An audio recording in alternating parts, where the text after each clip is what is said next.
wabarakatuh. Para teman-teman sekalian, para mahasiswa yang saya cintai, yang saya banggakan, selamat berjumpa lagi dengan saya yang akan ngobrolin tentang penelitian. Ada beberapa tema yang saya sampaikan kepada para mahasiswa yang sedang melakukan penelitian, memasuki dunia meneliti pada awal-awal ya, mungkin semester 5 atau semester 4 atau bahkan semester 3 sudah ada yang tertarik untuk melakukan penelitian. Yang ingin saya sampaikan pada saat ini adalah terkait dengan jenis-jenis penelitian. Ada penelitian eksperimen, ada penelitian studi kasus, ada penelitian deskriptif, ada korelatif, action research, korelasi, ada penelitian evaluasi, ada juga penelitian itu penelitian simulasi, penelitian survei, etnografi, penelitian historis. Jadi banyak sekali ya penelitian itu, jenis penelitian itu. Ya monggo nanti teman-teman silahkan mau milih penelitian apa yang sesuai dengan hati nurani. Kalau saya kok seneng meneliti tentang ini ya, sejarah ya, maka ambillah historis. Aku kok seneng studi kasus ya, maka teman-teman silahkan meneliti dengan jenis penelitian studi kasus. Oke, sedikit akan saya sampaikan tentang pengertian. Misalkan penelitian deskriptif, yaitu penelitian yang memiliki tujuan mendeskripsikan, menggambarkan kejadian-kejadian yang ada dan masih terjadi pada saat penelitian itu terjadi atau kejadian itu sudah terjadi pada masa lampau. Ya, ada penelitian namanya korelasi, yaitu penelitian yang bertujuan untuk menentukan hubungan dua variabel atau lebih. Jadi bisa 3 variabelnya, bisa 4. Minimal ada 2 karena ini menghubungkan. Jadi variabel 1 dihubungkan dengan variabel 2. Ada juga penelitian evaluasi ya, yaitu penelitian yang bertujuan untuk mengecek kembali sebuah proses yang berlangsung. Jadi ada sebuah sistem, ada misalkan proses pembelajaran atau proses konseling atau proses bimbingan yang sudah berjalan, itu kemudian dievaluasi. Maka itu namanya jenis penelitian evaluasi. Kita juga mengenal namanya penelitian eksperimen. Penelitian eksperimen itu kan penelitian mencoba-coba ya, atau menguji sebuah hipotesis. Kita juga mengenal yaitu jenis penelitian studi kasus, yaitu penelitian yang bertujuan untuk mengumpulkan informasi secara mendalam. Ini catatannya adalah secara mendalam, melalui permasalahan yang ada di sekitar kita. Nah, karena ini studi kasus, maka ya penelitiannya harus mendalam itu.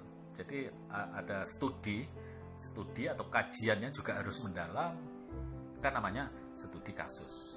Ada juga penelitian historis ya, yaitu sebuah penelitian yang akan dikaji ini adalah kajian-kajian sejarah atau fakta-fakta mengenai fenomena yang sudah terjadi pada masa lampau.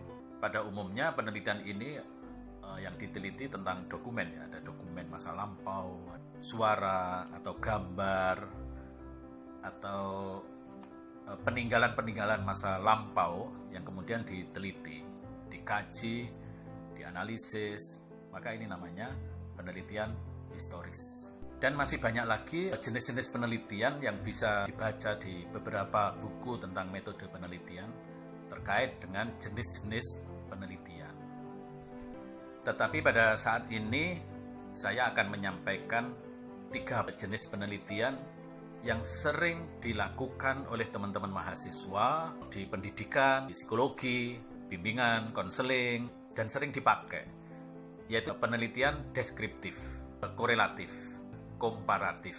Nah, 3 ini sering saya temui, maka saya akan sedikit memberi beberapa kajian tentang 3 jenis penelitian ini. Yang pertama adalah penelitian deskriptif, yaitu jenis penelitian yang sifatnya itu mendeskripsikan atau menjelaskan fenomena tertentu. Ini namanya jenis penelitian deskriptif. Nah, penelitian deskriptif itu ada 2 pendekatan analisis, yaitu deskriptif kualitatif dan deskriptif kuantitatif. Saya memberi contoh penelitian deskriptif Contohnya, bimbingan kelompok untuk meningkatkan minat belajar siswa SMK Sunan Kalijaga, Yogyakarta, misalkan gitu. Nah, ini penelitian, jenis penelitian deskriptif. Analisisnya terserah. Kalau pakai kualitatif, maka nanti pembahasannya berbentuk narasi-narasi yang panjang dan lebar, sesuai dengan teori yang dipakai. Jadi, teman-teman ketika meneliti bimbingan kelompok untuk meningkatkan minat belajar, maka peneliti itu hanya menggambarkan bagaimana bimbingan kelompok itu dilaksanakan dan bagaimana bimbingan kelompok itu bisa meningkatkan minat belajar itu. Nah, mungkin teman-teman bisa memfokuskan, fokus dari bimbingan kelompok itu apanya. Bisa bentuk bimbingan kelompoknya, bisa metode bimbingan kelompoknya, bisa langkah-langkah bimbingan kelompoknya. Jadi yang perlu diingat adalah teman-teman, bimbingan kelompok ini sifatnya masih umum. Untuk membatasi, untuk mengkhususkan kajian itu, maka sebaiknya teman-teman memberi batasan permasalahan. Dari bimbingan kelompok yang sifatnya umum, Anda bisa mengambil hanya bentuknya saja. Bentuk bimbingan kelompok yang meningkatkan minat belajar itu yang seperti apa. Anda juga bisa memilih hanya satu saja, misalkan metode bimbingan kelompok atau langkah-langkah bimbingan kelompok untuk meningkatkan minat belajar. Jadi fokus. Kalau semua, misalkan proses bimbingan kelompok untuk meningkatkan minat belajar, ini semua harus Anda analisis. Bentuknya seperti apa, langkah-langkahnya seperti apa, metodenya seperti apa, materinya seperti apa, semua harus Anda bahas. Tetapi kalau bisa sejak awal ada namanya pembatasan judul, ada pembatasan fokus dalam penelitian deskripsi itu. Kemudian yang kedua, yaitu penelitian korelatif atau penelitian korelasional. Penelitian korelatif adalah penelitian yang sifatnya menghubungkan antar fenomena.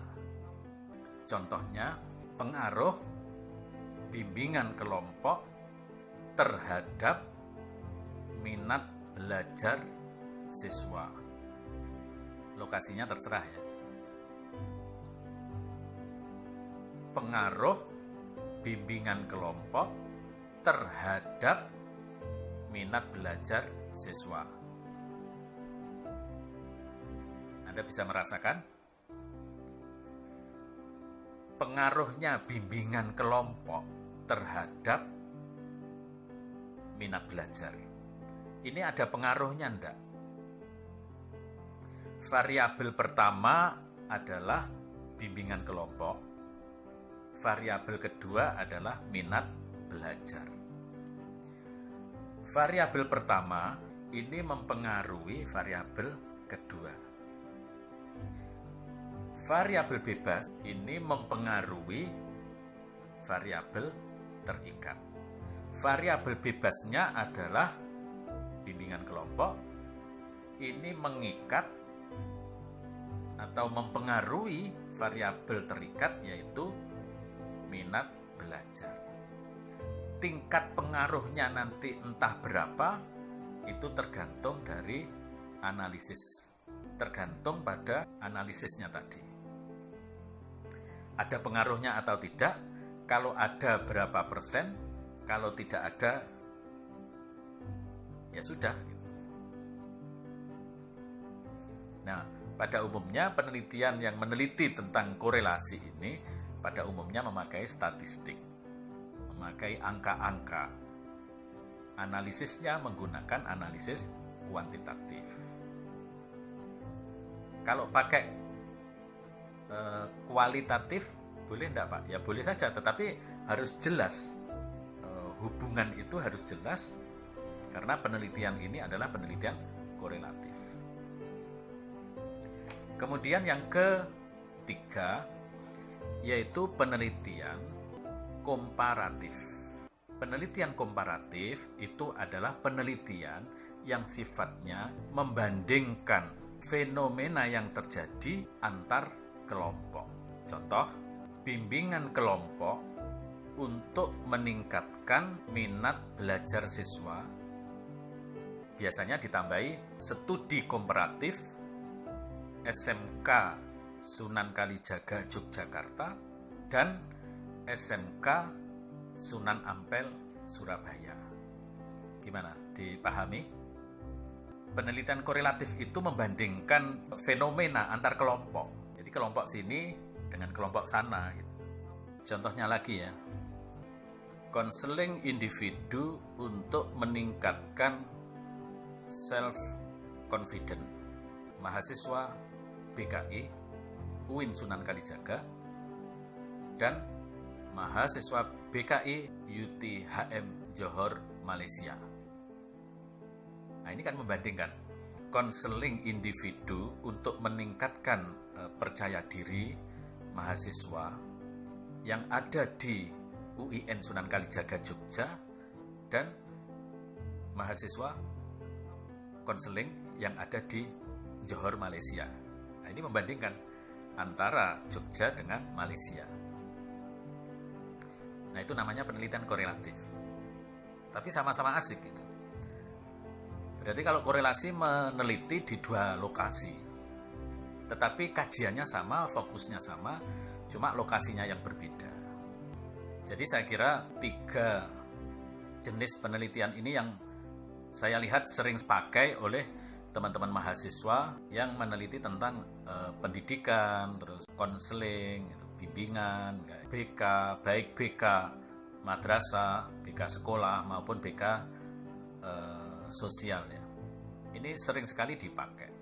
Jenis penelitian itu tidak ada kewajiban harus memilih deskriptif, kualitatif maupun kuantitatif, nggak ada kewajiban. Nggak ada kewajiban untuk meneliti harus korelatif, juga nggak ada. Penelitian harus komparatif, juga nggak ada. Supaya penelitian Anda itu mudah, itu sesuaikan dengan hati nuranimu. Kalau hati nuranimu itu cocok dengan deskriptif, kualitatif, ya itu lakukan. Kalau Anda cocoknya itu deskriptif, analisisnya kuantitatif, ya jalani aja supaya cepat penelitian itu. Karena sesuai dengan hati nurani. Kok saya sukanya itu yang korelatif ya, yang menghubungkan antara ini dengan ini ya, menghubungkan variabel 1, variabel 2, variabel bebas dengan variabel terikat. Maka ikuti hati nuranimu itu. Supaya apa? Supaya penelitian itu nyaman dan asik. Karena meneliti, kalau Anda terpaksa, itu hasilnya juga tidak bagus. Aku kok suka penelitian itu ya. Karena hobi saya travel, saya suka yang komparatif ya. Saya akan meneliti konseling yang ada di daerah tempat saya dengan yang ada di luar negeri. Itu bagus itu. Jadi Anda sesuaikan dengan hati nurani saja supaya cepat. Supaya Anda meneliti tidak terpaksa, supaya Anda meneliti itu tidak tertekan oleh situasi yang lain kayak gitu. Maka meneliti itu sesuaikan dengan hati nurani dengan berbagai pertimbangan ya, biaya penelitian, waktu studi. Ini menjadi pertimbangan utama. Yang sedikit ini semoga bermanfaat, semoga Anda sukses. Jika Anda sudah siap, jika Anda sudah mantap, maka segeralah melaksanakan penelitian untuk mencapai lulus tercepat dan lulus terbaik. Assalamualaikum warahmatullahi wabarakatuh.